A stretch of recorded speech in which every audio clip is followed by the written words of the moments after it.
믿는 도끼에 발등을 지킨다는 말이 있습니다.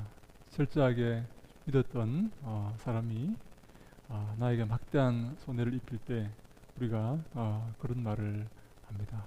그래서 10길 물속은 알아도 한 길 바람 속은 모른다는 그런 말도 하지 않습니까? 사랑하는 여러분, 여러분들은 누구를 믿고 살아갑니까? 무엇을 의지하며 살아갑니까? 믿고 있던 사람에게 배신당한 경험은 없습니까? 우리에겐 친구가 있고 또한 원수가 있습니다. 누가 우리의 친구이고 누가 우리의 원수입니까? 여러분들은 그것을 잘 분별하면서 살고 있습니까? 그래서 많은 사람들이 가족밖에 믿을 수 없다 이렇게 생각하는 경우가 많이 있습니다. 피를 나눈 가족만이 나를 배신하지 않을 것이다 하는 그런 의미가 되겠죠. 그래서 혈맹이라는 말을 하기도 합니다. 그런데 성경은 조금 다르게 말을 합니다. 성경의 세계관을 한번 들어보시기 바랍니다. 성경은 가족도 원수가 될 수 있다고 말을 하고 있습니다. 가장 가깝고 가장 의지할 수 있는 가족이 원수가 되기도 한다는 것입니다. 어떤 때 그렇게 되는가 하면 이 예수님에 관련된 문제가 걸려 있을 때 가족이 원수가 되기도 합니다. 심지어 예수님은 사람의 원수가 자기 집안 식구이다 라고 말씀합니다. 그 사람의 원수가 멀리 있는 것이 아니라 멀리 다른 사람이 아니라 자기 집안 식구이다 라는 그런 의미가 되는데요. 우리 37절 38절 보면 아버지나 어머니를 나보다 더 사랑하는 자는 내게 합당하지 아니하고 아들이나 딸을 나보다 더 사랑하는 자도 내게 합당하지 않다라고 말씀합니다. 아버지나 어머니는 어떤 존재입니까? 우리에게 가장 많은 사랑을 준 그런 존재 아닙니까? 여러분, 우리 아버지와 어머니의 그 사랑을 지금도 우리가 잊지 못하고 있지 않습니까? 오래전에 우리 작고하신 그 부모님의 생일을 우리가 기억하고 또 기일을 기억하고 또 명절에는 또 우리 시골에 가서 또 산소에 이렇게 앞에서 우리가 기도하고 하지 않습니까? 내 부모님의 그 사랑은 참으로 놀랍습니다. 참으로 우리의 삶을 풍요롭게 했고 지금까지 우리에게 큰 위안과 용기를 주는 그런 것이 바로 부모님의 사랑 아닙니까? 가장 우리에게 헌신하였고 가장 좋은 것을 주시고 자신의 몸까지 아끼지 않았던 그런 분이 바로 우리 부모님들 아닙니까? 근데요, 성경은 예수님보다 부모님을 더 사랑한다면 예수님께 합당하지 않다라고 말씀합니다. 예수님을 더 사랑해야지 부모님을 그 소중하고 값지고 사랑스러운 그 부모님을 예수님보다 더 사랑한다면 그는 예수님께 합당하지 않다라고 말씀하고 있습니다. 이 합당하다는 말은 악시오스라는 말인데요. 가치가 있다라는 의미입니다. 중요한 그런 의미가 있다라는 말입니다. 그래서 예수님보다 부모님을 더 사랑하는 자는 예수님께 무가치한 존재이다 라는 의미가 됩니다. 예수님이 인정하지 않는, 인정할 수 없는 그런 존재이다 라는 의미가 되는 것입니다. 사랑하는 여러분, 이 말씀을 어떻게 생각하십니까? 더구나 또 이렇게 예수님께서 말씀하십니다. 아들이나 딸을 나보다 더 사랑하는 자도 내게 합당하지 않다라고 말씀하십니다.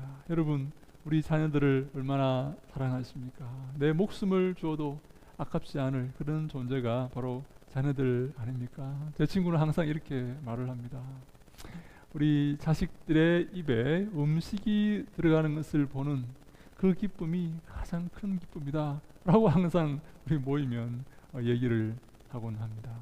내 자식들의 음식을 먹는 그 모습이 얼마나 큰 기쁨을 주는지 모릅니다. 우리가 사랑을 쏟고 우리가 정말 우리의 인생을 들여서 헌신하고 봉사해도 아깝지 않을 그런 존재가 바로 자식들 아닙니까? 근데요, 예수님은 그 자식들보다 예수님을 더 사랑하지 않으면 그 예수님, 그 눈에 넣어도 아프지 않을 그 존재들인 자식들을 예수님보다 더 사랑하면 예수님께 합당하지 않다는 것입니다. 예수님께 무가치한 존재가 된다 하는 것입니다. 여러분, 우리가 얼마나 예수님을 사랑해야 되는지 아시겠습니까? 우리가 마음을 다하고 성품을 다하고 힘을 다하고 목숨을 다해서 하나님을 사랑하라는 말씀을 우리가 기억합니다. 여기서 그치는 것이 아닙니다. 성경은 또 뭐라고 말씀하는가 하면요, 자기 십자가를 지고 나를 따르지 않는 자도 내게 합당하지 않다라고 말씀합니다. 여러분, 자기 십자가를 지고 예수 그리스도의 뒤를 따르지 않는 그 사람은 예수님께 무가치한 자라는 말입니다. 자기 일을 부인하고 자기 십자가를 지고 예수님을 따라야만 그는 비로소 예수님께 의미 있고 가치 있는 그런 존재가 된다라는 말씀입니다. 여러분, 자기 십자가를 진다는 말이 무슨 말입니까? 네, 십자가라는 말이 무슨 말입니까? 죽음을 상징하는 것이 십자가입니다. 마치 관을 지고 이렇게 간다는 그런 의미입니다. 사랑하는 여러분, 우리가 삼국지를 읽을 때 그런 내용이 나오는 것을 저는 기억합니다. 네, 한 장수가 목숨을 걸고 전쟁터에 나갈 때에 관을 짜서 그 관을 치고 전쟁터에 나갔던 그런 이야기를 저는 기억합니다. 여러분, 자기를 부인하고 자기의 죽음을 각오하고 십자가를 지고 그리스도의 뒤를 따라가지 않으면 예수님께 합당하지 않다는 것입니다. 예수님께 무가치한 존재이다 라는 말씀입니다. 사랑하는 여러분, 얼마나 우리에게 어마어마한 말씀을 하신 것입니까? 혹시 여러분 가운데 이 말씀을 들으시고 마음에 부담되시는 분들이 계십니까? 왜 예수님께서 이렇게 강압적인 말씀을 하실까? 무엇보다 모든 것을 다 버려두고 예수님을 따르라고 이렇게 말씀을 하시는 것일까? 우리 같은 비슷한 내용을 담고 있는 우리 다른 구절이 있는데요. 누가복음 14장 26절에 보면 이런 말씀이 나옵니다. 무릇 내게 오는 자가 자기 부모와 처자와 형제와 자매와 더욱이 자기 목숨까지 미워하지 아니하면 너희 내 제자가 되지 못하고 라고 말씀합니다. 내게 오는 자는, 예수님께 나오는 자는, 구원 얻기 위해서 주님께 오는 자는 자기의 부모와 자기의 처자와 형제와 더욱이 자기 목숨까지 미워하라고 이렇게 말씀합니다. 이 땅에서 우리가 가지고 있는 모든 사랑의 대상인 부모와 처자와 형제와 심지어 가장 사모하는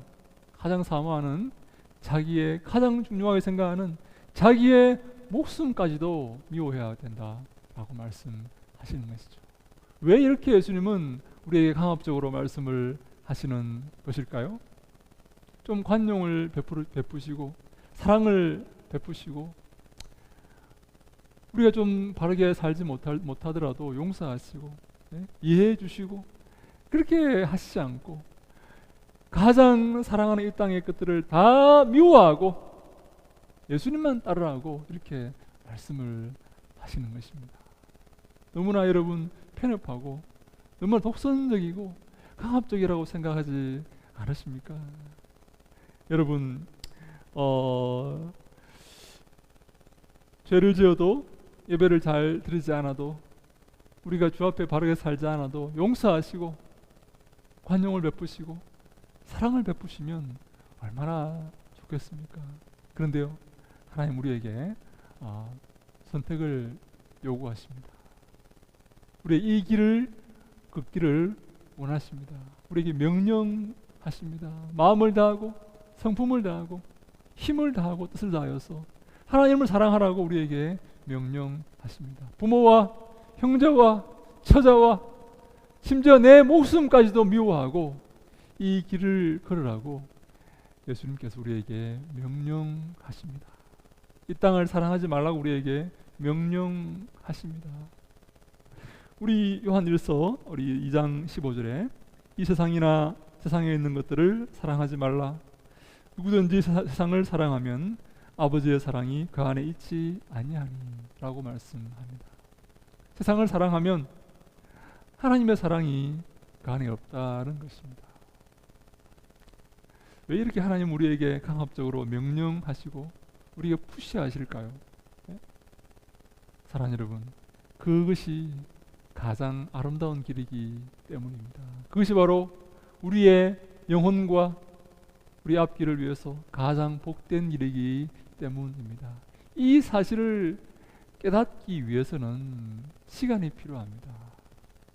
이 명령이 가장 소중한 명령이고 이 명령이 우리를 사랑하시기 때문에 주신 명령이라는 사실을 깨닫기까지는 시간이 좀 필요합니다. 마치 중고등학교 학생들이 공부하라 할 때 그 공부의 필요성, 공부를 해야 된다는 사실을 깨닫게 되기까지는 시간이 필요하듯이 말입니다.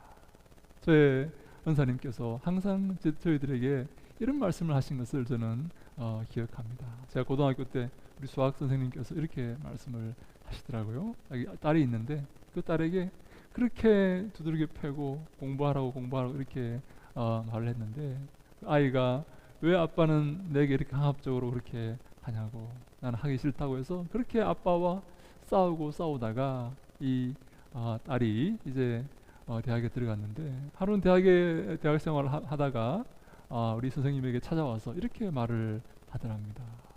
왜 아빠는 나를 더 이렇게 푸시하고 나를 더 두드려 패고 더 내게 강권해서 공부하도록 그렇게 하지 않으셨냐고 그렇게 와서 항의를 하더라는 것입니다. 그래서 이 아빠가 이 선생님께서 내가 너한테 얼마나 그렇게 공부하라고 이렇게 이야기했느냐, 얼마나 내가 너한테 강압적으로 이렇게 말을 하고 명령하고 순종하라고 이렇게 했느냐, 그때 너 그렇게 하지 않았지 않느냐, 내게 바락바락 뛰어들고 내 말을 듣지 않았지 않느냐, 이렇게 말을 했다는 것입니다. 여러분, 그 시간, 중고등학교 때 그 시간에 공부를 해야 된다는 사실을 깨닫는 것은 그 이후의 일입니다. 중고등학교 때 해야 될 일은 순종입니다.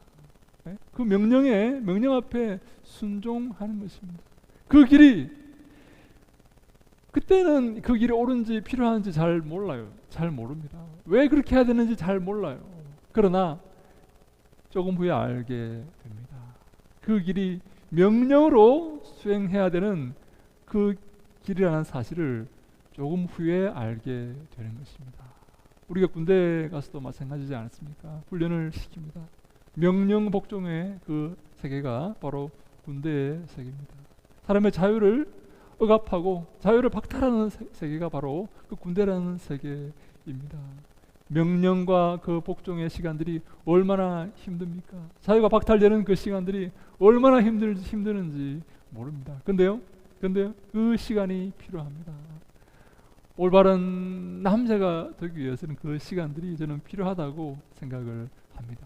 근데요, 그것이 필요하다는 사실을 깨닫기까지는 시간이 필요합니다.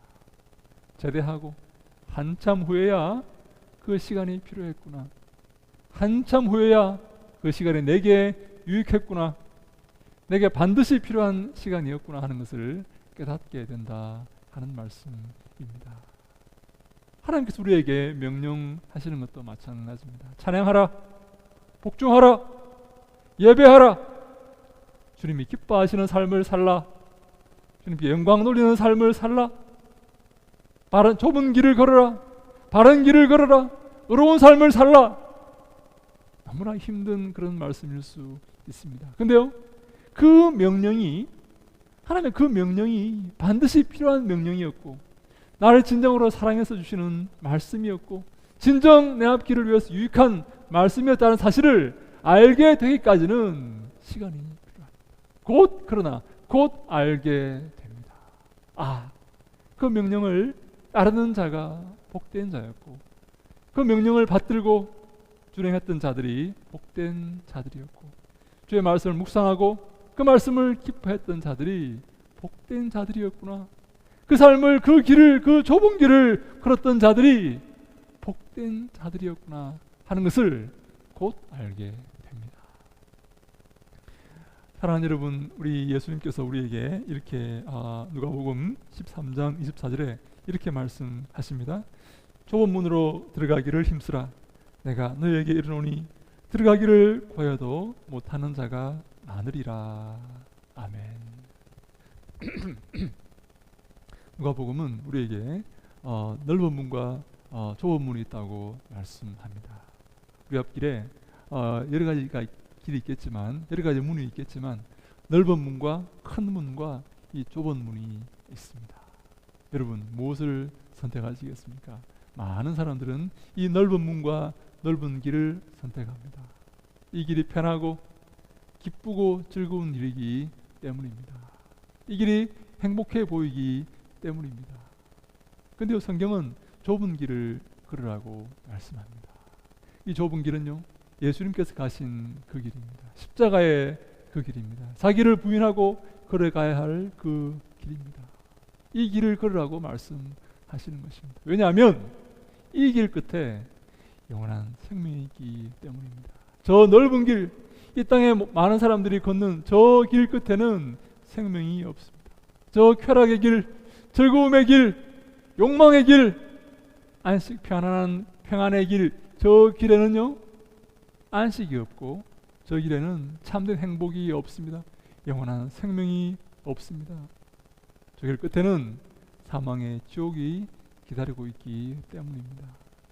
참된 생명의 길, 주님께 영광 돌리는 길은 바로 이 좁은 길이기 때문에 주께서 우리에게 좁은 문으로 들어가기를 들어가라 라고 이렇게 말씀하시는 것입니다. 사랑하는 여러분, 좁은 길을 선택하시겠습니까? 근데요, 여러분, 한 가지 더 있습니다. 오늘 놀라운 말씀 우리에게 주십니다. 좁은 길을 들어가기를 힘써라 이렇게 말씀합니다. 선택하는 것으로 끝나는 것이 아닙니다. 좁은 길을 들어가기 위해서 애쓰고 노력하고 고민하고 그 길을 가기 위해서 이렇게 수고하라는 말씀입니다. 왜냐하면 들어가기를 구하여도 못하는 자가 많다라고 성경이 말씀합니다. 좁은 길을 선택했다고 해서 그 길을 다 갈 수가 있는 게 아닙니다. 그리스도의 뒤를 따르기로 마음에 작정했다고 해서 그 길을 걸을 수 있는 것이 아닙니다. 좁은 길을 가기 위해서 힘쓰라고 성경이 말씀합니다. 애쓰고 노력하라고 말씀합니다. 선택한 자들 가운데서 그 길을 걷지 못하는, 그 길에 나아가지 못하는 자들이 많이 있다라고 성경이 말씀하고 있습니다. 사랑하는 여러분, 주님께서 우리에게 가장 필요하다고, 가장 우리에게 소중하다고, 우리를 가장 사랑하는 마음으로 주시는 이 말씀을 여러분 들으시기 바랍니다. 마음을 다하고 성품을 다하고 힘을 다하고 뜻을 다하여서 내 하나님 여호와를 사랑하라고 주께서 말씀하십니다. 부모를, 자식을, 형제를, 심지어 내 목숨까지도 미워하고 그 좁은 길을 걸으라고 주께서 말씀하십니다. 바로 그것이 가장 복된 길이기 때문입니다. 가장 중요한 것이 무엇입니까? 사랑하는 여러분, 가장 소중한 것이 무엇입니까? 주님 앞에 서는 것 아니겠습니까? 네, 그 시간들이 조금씩 다가오고 있습니다. 어떤 분들은 그 시간들이 다가오는 것이 두렵고 그 시간이 오지 않았으면 좋겠다는 그런 마음을 갖고 있을지 모르지만 그 시간은 반드시 다가옵니다. 오늘도 내일도 하루하루 지나가면서 반드시 그 시간은 우리에게 다가오게 되어 있습니다. 중요한 것은 무엇인가 하면 주님 앞에서 어떤 평가를 받는가 하는 것입니다. 영원한 삶을 어떻게 살아가는가 하는 것입니다. 어떻게 주님께 영광 돌리며 사는가 하는 것입니다. 여러분, 주 앞에 섰을 때 주님께서 여러분들의 삶을 어떻게 평가하시겠습니까? 칭찬하시겠습니까? 아니면 책망하시겠습니까? 큰 상급으로 함께 하시겠습니까? 아니면 겨우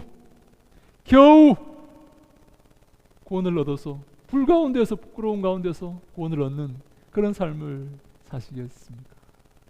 그 평가가 바로 우리의 삶 속에서 지금 이루어지고 있습니다. 어떻게 할 때 우리가 주님께 칭찬받겠습니까? 어떻게 할 때 주님께 영광 돌리며 살고 영원한 천국에서 영광 가운데 주님과 함께 살 수 있겠습니까? 이 땅의 것들을 사랑하지 말고, 이 땅에 소망을 두지 말고, 내 부모와 내 자녀와 형제와 심지어 내 목숨까지도 부인하고 미워하고 주님을 향해서 주님이 기뻐하시는 삶을 살아갈 때, 나의 모든 것을 들여서 주님께 영광 돌리며 살아갈 때, 무엇을 하든지 먹든지 마시든지 주의 영광을 위해서 살아갈 때, 때를 얻든지 못 얻든지 복음을 전하며 주님이 기뻐하시는 삶을 살아갈 때, 우리의 평가가, 주 앞에 섰을 때 우리의 평가가 아름답게 이루어진다고 저는 믿습니다. 사랑하는 여러분, 우리의 삶을 이런 삶이 복된 삶인 줄로 믿으시기 바랍니다. 복 있는 사람은 누구입니까? 하나님 말씀을 주야로 즐거워하여서 그 말씀을 주야로 묵상하는 사람입니다. 그 말씀을 기뻐하는 사람입니다. 그 명령을 기뻐하는 사람이고 그 율법을 기뻐하고 즐거워하는 사람입니다. 그가 복 있는 사람입니다. 하나님을 등지고 내 욕망과 내 뜻대로 살아가는 사람이 복 있는 사람이 아니라 하나님 말씀을 즐거워하고 그 명령을 기뻐하고 그 하나님의 그 율법에 감사하며 살아가는 그가 바로 복 있는 사람입니다. 이 땅에서 많은 사람들은 그렇게 살아가는 우리 성도들을, 주님의 제자들을 미워하고 손가락질하고 심지어는 미쳤다고 조롱할 수도 있습니다. 주를 위해 살아가는 삶, 주님께 영광 돌리는 삶, 주님께 헌신된 삶, 모든 것을 버리고 포기하고 주를 위해 살아가는 그 삶을 사람들은 손가락질하고 조롱할 것입니다. 그러나 사랑하는 여러분, 참된 승리와 영광은 주님께서 우리에게 예비하시고 주시게 될 것입니다. 주의 판단이 어떻게 되는가? 주의 판단이 무엇인가? 나를 향한 주의 평가가 무엇인가가 우리에게 가장 필요하고 가장 중요한 것입니다. 그렇지 않습니까? 주 앞에 설 때 주님께서 여러분들에게 잘하였도다, 착하고 충성된 종아, 이렇게 평가하시겠습니까? 아니면 이 악하고 게으른 종아, 그렇게 평가하시겠습니까? 하나님께서 우리 교회와 우리 모든 성도들을 잘하였다, 정말 수고 많았다, 정말 고생이 많았다, 나와 함께 이곳에서 평안히 쉬자, 주님의 사랑 가운데서 참된 평강을 누리는 그런 교회가 바로 우리 교회가 되기를 저는 원합니다. 한 영혼도 낙오하지 않고 낙심하지 않고 그 길에서 벗어나지 않고 그 십자가의 길, 그 좁은 길을 한 걸음 한 걸음 걸어서 주님이 기뻐하시는 우리의 이 경주를 마치는 그런 우리가 다 될 수 있기를 바랍니다. 여러분, 지금부터 우리가 늦지 않았습니다. 우리가 신발을 조여매고 그 길을 한 걸음 한 걸음 걸어가야 됩니다. 사람들이 뭐라 말하든 나를 어떻게 평가하고 나를 조롱하든 거기에 신경 쓰지 마시고 이 땅의 것들을 포기하고 주님을 바라보며 주님께 영광 돌리는 우리 모두가 다 될 수 있기를 주님 이름으로 간절히 축원합니다. 그런 교회가 되기를 원하고 그런 성도들이 되기를 원하고 그런 주의 종이 저는 되기를 진심으로 원합니다. 그런 축복이 우리에게 있어서 우리의 삶이 영원히 승리의 삶, 성공의 삶, 주님을 바라보며 찬송하는 아름다운 삶이 될 수 있기를 예수님 이름으로 간절히 축원합니다. 아멘. 기도하겠습니다.